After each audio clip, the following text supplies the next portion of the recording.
Next podcast with Chris and Todd. Well, so we're going to start our next conversation. You've heard of white scale. We kind of brought the gray scale today. We did. I never thought that this is weird. It has nothing to do with our podcast other than just casual conversation. Yes. I never thought I would own gray pants outside of when I was like a little kid, right? Yeah, that makes sense. You've been rocking the gray pants for a while. You know, Yeah. you bring it.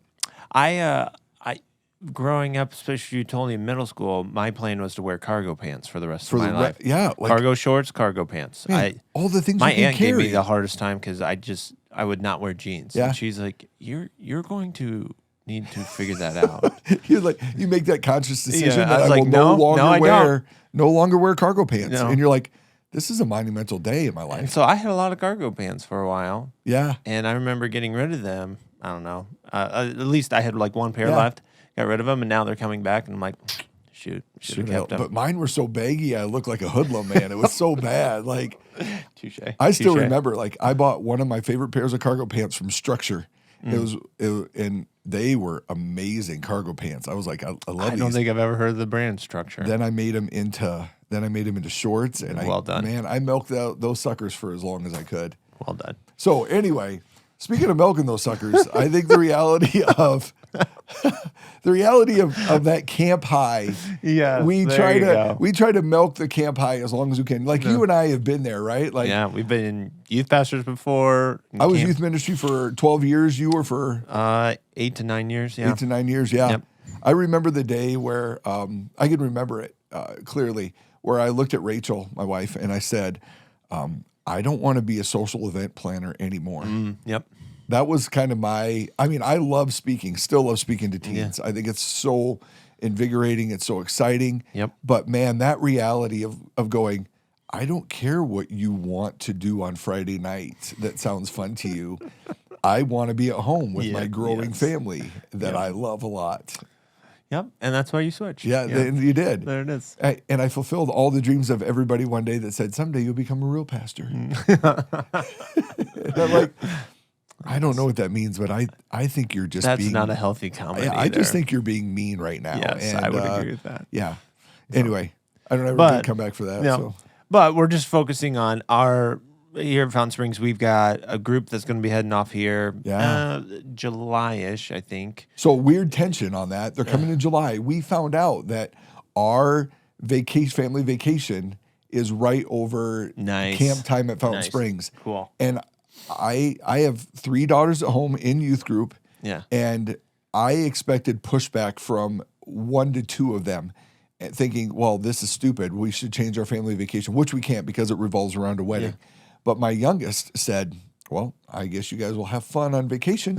And I was like, you are not the one that I anticipated hearing this from. I'm going to camp. I know. And she really, funny. for about a day, we left the tension in the air of going, I'm going to let you think that, but that's not what's going to happen. So funny. And so now next year, I realize that I have to be unbelievably conscious about when we schedule that family vacation coming up. Yep. Yeah. So it's crazy. But yeah, we have kids in the end of June. Yeah. End of June, beginning of July, going to camp. And as a church, we've gotten behind this in a big way. Yeah, we've absolutely. done, and it's going to be happening here soon, but a syndicate to where we want to make sure that a kid gets an opportunity. If they want to go to camp, we don't want finances to get in the way of that if they're not able to afford it. And so as a church, we've come alongside the student ministry and said, hey, what kids need help?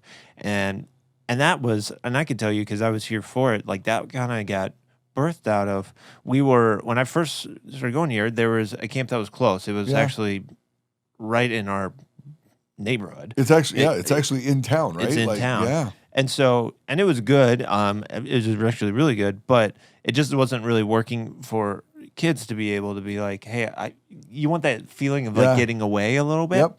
And I want to go somewhere that's cool and different than my backyard. Yes. So I did some research and talking with David, the lead pastor. He was like, we need to do something and change it up. And so whenever you get the permission from the senior pastor to go after, you're like, okay, we'll go after this. You mean I can do something different? Right. I make the decisions. And I was like, well, it's going to be, Yeah. if it's more expensive, our church will do something to help that. Yeah, absolutely. And And I went full-fledged into, like, let's find the best camp that I know of. And so we got connected with Never the Same Camp, NTS. And first year we drove all the way to Chicago to... Man, you got to want it bad driving to Chicago. But what was crazy is we went from, maybe taking 20-something kids to, we took, I think, 80 plus. That's awesome. And it builds that excitement. And I would say it wasn't something I did or anything. It was the church going, hey, student ministry, we want you to go. Yeah. And the parents hearing that and the church getting behind that and the support of that. Yeah.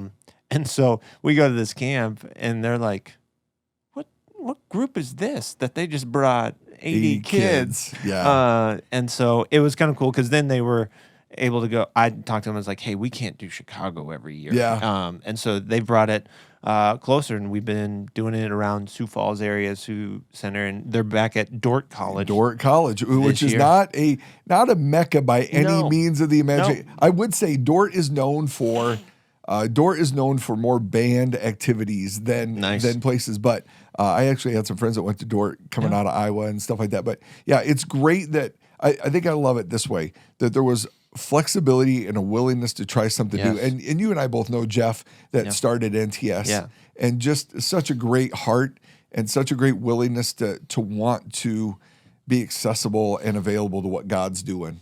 And to see, and this is what I think camp is able to accomplish. It puts a group of people, and I would say students specifically, in a spiritual environment, and it just opens up things. It opens up conversations. The walls come down a little bit. Absolutely. And you talked about at the beginning, the spiritual high that comes from that. Yeah. That's because you're in an emotionally charged environment that's going after what I think God wants. Now, the critical piece is going, okay, we're not going to stay there the whole time. Yeah, absolutely. But going, all right, God, what do you want me to take from this? Yep, absolutely. So that I can apply it to when I come back home and keep growing in my relationship with you. Well, and I think there is that tension, right? Like there's those kids that go, I love how, my favorite movie is like Three Amigos, right? And there's one pitch at the beginning of the movie where he says, you come together and you're enemies, and then you fight, and then at the end you're friends. Yeah. And we shoot the movie in Baja in 8 days, right? And that's camp. Some kids come to camp and they're like, we're already friends. Everybody's my friend, or they want to be friends with everybody. Then there are those kids, and I think this is the important aspect of what you talked about. There's the kids that come to camp and they're like, their walls are up. Yep. I can't have my phone. Yep. I can't go and leave and do what I want to do. And they're confronted with the situation and the decisions that they have to say, okay, I'm either going to press in or I'm going to fight. And the beautiful part is God meets each of those kids in a different place. They do. And it's so fun to watch those kids like you and I have been able to see over the years. Yeah. Those kids that have walls, and those kids that are fighting against their mom or their dad or their boyfriend or girlfriend or their parents, go in different places. Yeah. And their hearts being softened, of being willing to listen to a voice that they never would have thought they'd listen to when they got on the bus to head that way. And you and I probably, I have my own stories of going to camp and just seeing God change my life and being able to go, man, whether it was a conference or a camp, just it pushed me into decisions that I needed to make. Yeah.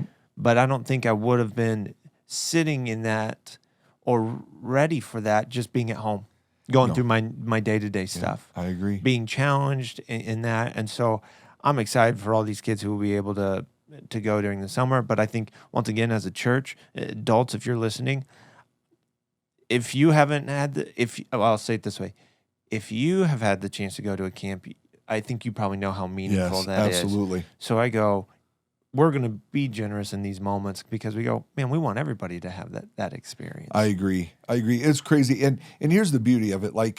We've been there both times on both ends of the spectrum. Hey, we're going to need to raise $235. And one of the things is kids have money for what they want to have money for. Right. Right? There's no doubt about it. Hey, you said you didn't have $20 and you're flashing 40 for a cheeseburger? What's going on? But you know what I mean?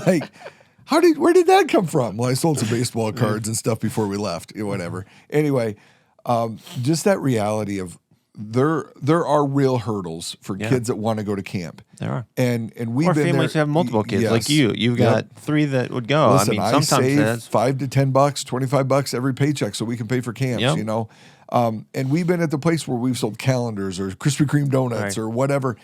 But we as a church wanted to make a conscious decision that we don't want anything to stand in the way of kids being able to camp. So what did we kind of dive into there? Well, and part of that is we also didn't want to go, hey, go raise money for this. We Because go, everybody's raising money, right? everybody's like, everybody's selling I pastries. get it. Like, hey, if you want to go play basketball, Yep. play baseball, or play sport, or do this extracurricular activity, okay, raise money for that. Yep. But I just feel weird saying raise money so you can go experience Jesus. Yep. Absolutely. And I understand there could be people who disagree with that thought, but I just, as a church, we decided like we want to make it available to those kids. Mm-hmm. And I go, I think if a family's able to afford it, that's the best Yep, investment awesome. you can make. But if you can't, we've got a church who would love to come alongside you Yeah. and help you in that investment. It is. And it's fun to watch the faces of those moms and dads that were prideful not to want to ask for help. And Right. we were able to look at them and say, hey, we've got you. We got you. We don't Cover want what you this. Yeah. can, and we will take care of the rest. And so, and it's getting a little bit. I mean, cost of everything's kind of going up right now. Yeah, And so, oh man, that is so. so we all stinking feeling it. true. So I just feel like when we can kind of pool our resources together. To me, it's acts happening. Yep. And Absolutely. that was for me as a student pastor. Being it still gets me emotional of just being like, wow, like the church came alongside us. Absolutely. And backed up, they're like, we value the next generation. Yeah. And so to me, as a youth pastor and just now being in a different role, I'm just going, there's a good pride, I guess you could say, of like, this is how we do things. No, and it is fun. It's fun watching those kids come off the bus. Like Yeah. we've got hundreds of stories of kids coming off the bus that they went again with those walls up. God met them there, Yeah. whether they were called into ministry or to make some tough decisions about friends, Yep. to quit some different activities, to just be intentional in some places, and that really is a lot of fun. That's at Camp High, right? And that's why coming back into ministry here at Fountain Springs and our weekly ministry is so vital, you know, and of connecting and cultivating those calls to something more in faith. Yep. To really watch that play out, and that's, man, if your child has not experienced the ministry here at Fountain Springs, I would encourage you to take a Wednesday night and check it out. Check it out. And if they're like, well, I don't know if I want camp or go to camp, I would challenge you, give it 1 year and try it and see, because I mean, what is 1 year going to hurt a kid to go to camp? And I can tell you, I was that sports Yeah. kid growing up, and so I never had time Yeah. to do camp. Yeah.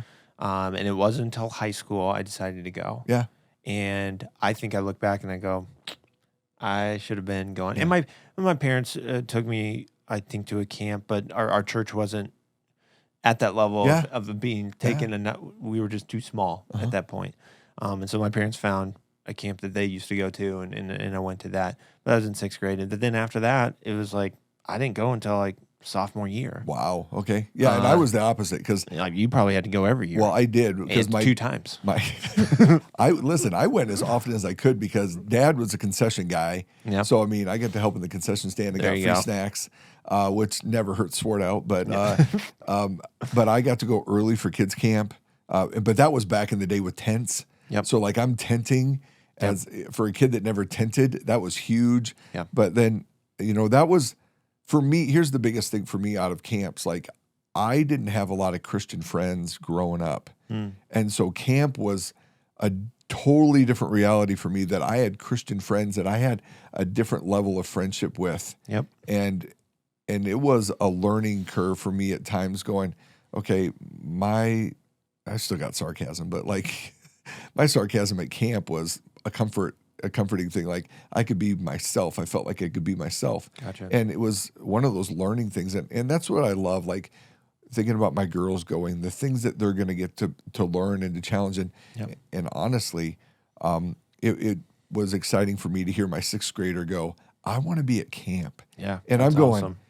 man, that's it's exciting because I know how it benefited me and those different things. So, and I would say, look at it this way, and this is part my mind had to change just as a teenager. Yeah. And parents helped with that. Youth pastor helped with that.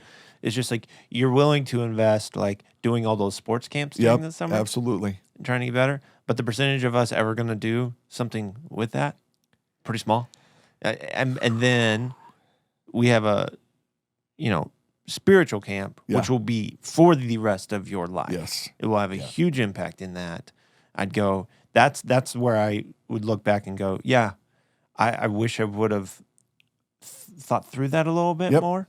But I think as parents, as you're listening to this, I know for me, it's like, as much as my kids are doing sports camps, there will also be, you will do these kind of camps when those things become available to them. Yeah, I think there's two things that I've been thinking about as you were talking there for a second. First one was just the reality of what if your kid went to camp and they heard God's voice for the first time. Correct. And how amazing that is to really sense God's presence and that validation that what they say they believe or think they believe at home is only validated more. And the other part of that is a total flip side of that. I was watching a podcast just the other day, just talking about sports camps and sports. And my girl right now was playing traveling volleyball. I get it. But they were talking about, that's a money grab. It's unless you are 15, 16, 17 and a scout is watching, your kid ain't watching, getting watched by a scout at 9 years old. It's just something that sometimes for kids to do. I know. It's something for kids to do. And it was just it was a very intense conversation. And these two guys were on two different ends and it was just weird to watch. And, but I agree. I think even more so for adults as well. How do we get to the mindset that those things that are eternal investments? Yep. Now I get it that camp can become something that we just do, but I agree also with your comment that this is something for the rest of your life. That even me at 47, I'm still learning, growing, trying to understand things that I need to understand about my relationship with God. And I would encourage adults. Now I know we're talking about teenagers, but I go, these are catalytic moments. Yes, absolutely. And I go, I feel like as adults we stop. Oh yeah. And I go, don't do that. Yeah. Because I think you need a men's retreat, a women's retreat, a marriage retreat, or a conference. I mean, you and I, we went and sat in conferences just as pastors, and we're like, I needed that. Absolutely. I needed that spiritual environment that is different than what I'm used to, and being able to let God speak in those moments and go, okay, what am I supposed to take home from this? Yeah, there's a couple guys even right now that I'm listening to and being reminded of that. Even just in the last week, I was like, man, I really remember some things he said and checked up on another message or another podcast and was just so encouraged by what I heard. And we felt that way after we've been at a couple different places this last year. So, and I think it's not so much that, well, yeah, you could, now you could probably just watch it at your home. Yeah, absolutely. But it is not the same as going and being there and making connections with people and all those kind of things to where, and I've seen it. You and I have led men's retreats now. I see it with our women's conference that we got going on. The If Gathering, which is going to be coming up towards the end of the year. End of the year. Yeah. But as a church, we're trying to do some more of those things. But I also think, don't wait on the church to offer some of that stuff. There are some great marriage conferences. There are some other things to where you get to grow and go invest in that spiritual side of things, putting yourself in different spiritual environments. And I love that we're doing it for teenagers. And I love what we even do for adults too. It's just adults, you got to be willing to take that step. No, absolutely. And I don't think you regret it. I mean, I'm excited like when we can have sit down with Karina sometime and have her talk about If Gathering and I think the coolest part about just those or guys moments is you hear guys that are going through the same things you're going through. You hear women going through the same thing you're going through. And you're able to identify, be encouraged, and be just reminded that you're not all by yourself. Yes. And I think that's the same thing with teenagers, right? Like, oh, I'm not alone thinking that, or somebody else is wondering the same thing. You know, and you got to be able to bring your guard down for that. I always encourage, don't let one bad experience ruin the spiritual environments for you. Because we've all probably had, if you go to camps or retreats enough, you're going to have a bad one here or there.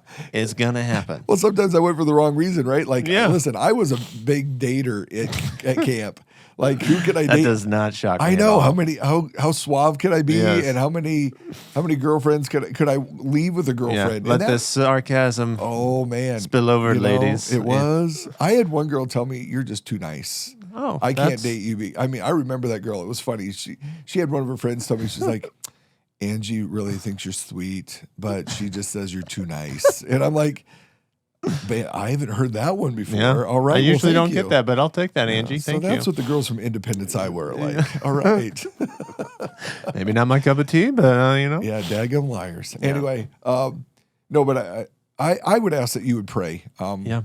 Pray for your kid that if maybe they're reluctant to think about camp or you don't know if that's the right move. Pray that it would be an opportunity to, like you were saying, just give it a year, give it an opportunity in a moment. Maybe your kids have had a bad experience. Yep. You know, David says it a lot. You don't quit going to your favorite restaurant because you had one bad experience there. Correct.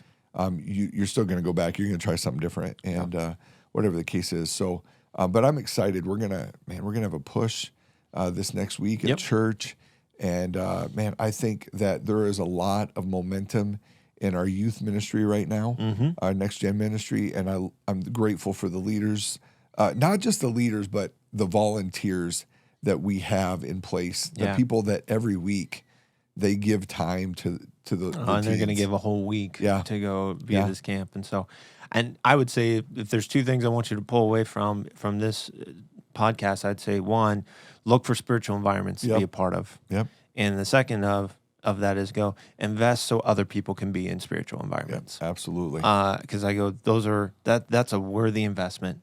That to me is you're investing in life change, and so as a church, you get to see us do that with Cindy Kid, but also so be a part of that. But then I would say find some of those, because you could pray for them, put some finances behind that, but then on top of that, be also, God, what spiritual environments do I need to be in? Those would be my big takeaways from this one. Just being able to go, because I think as a church, if we're thinking about that and processing that. It puts us in a place to where we're listening to the Lord. Yeah, and I would say for those of you that can't do any of the pray, you know, that'd be my one. Maybe financially you can't do it right now, but like pray for it, and when you get that opportunity to give, do it. Yeah, absolutely. Be stretched. It's worth it. That eternal investment is always amazing. And man, you don't know what God's going to do with whatever kid. I mean, that is the coolest thing. Like, where is God going to take those kids that go and are a part of it? Yeah. And it's just fun to dream and believe that God's up to something. So yeah, I love it. Well, very cool. Yeah. Well, man, thanks for that conversation. I mean, it just takes me back. I think about all the crazy moments that you and I had and just, but how worth it. We could spend a whole lot of podcasts. That'd be a lot about, of B-roll, let me tell you. Stuff that you would probably get bored with by about or just like, one. I don't know if I trust them anymore. No. But we'll have another conversation here in a little bit. But man, thanks for chatting about Next Gen and Syndicate. So here we go.